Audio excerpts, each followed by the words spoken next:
এই মুহূর্তে সবচেয়ে বড় খবর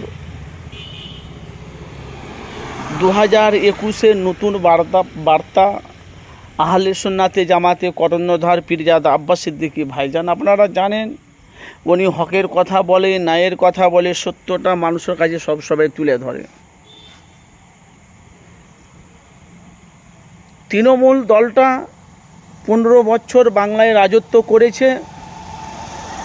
মুখ্যমন্ত্রী মমতা ব্যানার্জি বাংলায় যা উন্নয়ন করেছে আপনারা জানেন। মমতার উন্নয়ন সবারই পছন্দ, কিন্তু তার দলে কিছু গুন্ডা বাহিনী কিছু ছিল, তাদের জন্য দলটা পুরো তছনছ হয়ে গেল। যেহেতু আগামী দিনে যে আমরা দেখতে পাচ্ছি যে বিজেপিকে রুখার মতন কিন্তু অন্য দল কিন্তু আমরা দেখতে পাচ্ছি না। যেহেতু বামফ্রন্ট সিপিএম যেহেতু বাংলায় 34 বছর বাংলা রাজত্ব করেছে, তারপরে বাংলার মানুষ কিছু বাংলার মানুষ কিছু পরিবর্তন চেয়েছিল যে বাংলায় উন্নয়নের জন্য। এলাকার 2026-এ আপনারা জানেন যে বিজেপি সরকার বাংলায় ক্ষমতায় এসেছে। আপনারা জানেন একটার পর কি হচ্ছে আপনারা সবাই জানেন।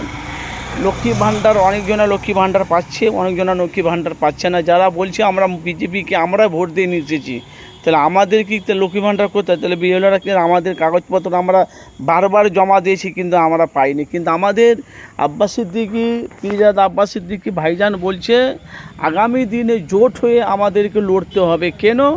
পীরজাদা আব্বাস সিদ্দিকী ভাইজান জানেন সবসময় হকের কথা, ন্যায়ের কথা বলে।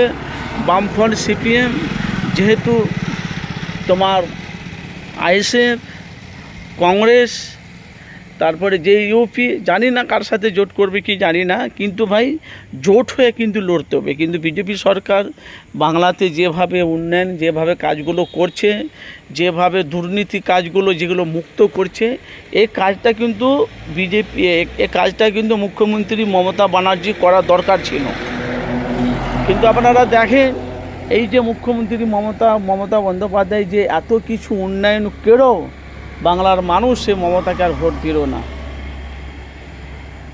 বাংলা মানুষ মমতাকে ভোট দিল না। তার ভোট কি হয়েছে না হয়েছে আপনারা সবই জানে, কিনা বাংলার মানুষ সবাই জানে। এখন দেখছি চারিদিকে বাংলার মানুষ তারা বলছে দিদি আবার ক্ষমতায় আসবে। কিন্তু দেখো ভাই, আমরা কোনো মিডিয়া সাংবাদিক রাজনীতি করে না, আমরা উভয়ের পক্ষে হয়ে মানুষের কাছে সত্যটা তুলে ধরি। যেহেতু এখন আব্বাস সিদ্দিকী ভাইজান বলছে ঐক্য হয়ে আমাদেরকে লড়তে হবে আগামী দিনে, যে একটা রূপ আসছে, ভয়ঙ্কর একটা যে রূপ আসছে। আব্বাস সিদ্দিকী ভাইজান বলছে বিজেপিকে রুখার মতন একটাই দল, সেটা হলো বামফ্রন্ট সিপিএম আর আইএসএফ। বিজেপিকে রুখার মতো।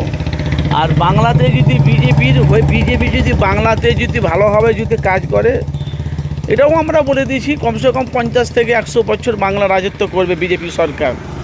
যেভাবে দুর্নীতিগুলো যেভাবে মুক্ত করছে বাংলার মানুষ, হিন্দু মুসলমান হিন্দুরা মিলিয়ে যদি ভোটটা যদি বিজেপি সরকারকে না দিত, এই বাংলায় বিজেপি সরকার আসতে পারত না, আবার মুখ্যমন্ত্রী মমতা ব্যানার্জি আসতো। যেহেতু আপনারা দেখে এখন প্রত্যেকটা জিনিস আমরা দেখতে পাচ্ছি, কিছু কাজ দেখতে পাচ্ছি যে বিজেপি সরকার যে কাজগুলো করছে খুব ভালো কাজ করছে। যেহেতু বাংলার মানুষ এখন মমতাকে অনেক মানুষ চাইছে, আর বাংলাতে বিজেপির কাজগুলোকে সবাই সমর্থন করছে। তো একটাই দল আব্বাস সিদ্দিকী ভাইজান বলছে ঐক্য হয়ে আমাদেরকে লড়তে হবে। এরাও বেশি দিন টিকবে না, এরাও টলমল করছে। আগামী দিনে রাজক্ষমতা আসছে। আপনাদের মূল্যবান অবশ্যই মতামত জানাবেন। আপনারা দুর্নীতি চান না বাংলা পরিবর্তন চান? ভাই একটু কমেন্ট বক্সে মতামত জানাবেন। যেহেতু আব্বাস সিদ্দিকী ভাইজানের ফুটেজ আমার কাছে আছে, আমি অবশ্যই আপনাদের কাছে সে ফুটেজ আপনাদের কাছে আমি তুলে ধরবো। আপনাদের মতামত জানাবেন। আপনারা কার সাথে, আপনারা কাকে চাইছেন? দুর্নীতি চাইছেন না পরিবর্তন চাইছেন? কমেন্ট বক্সে অবশ্যই মতামত জানাবেন।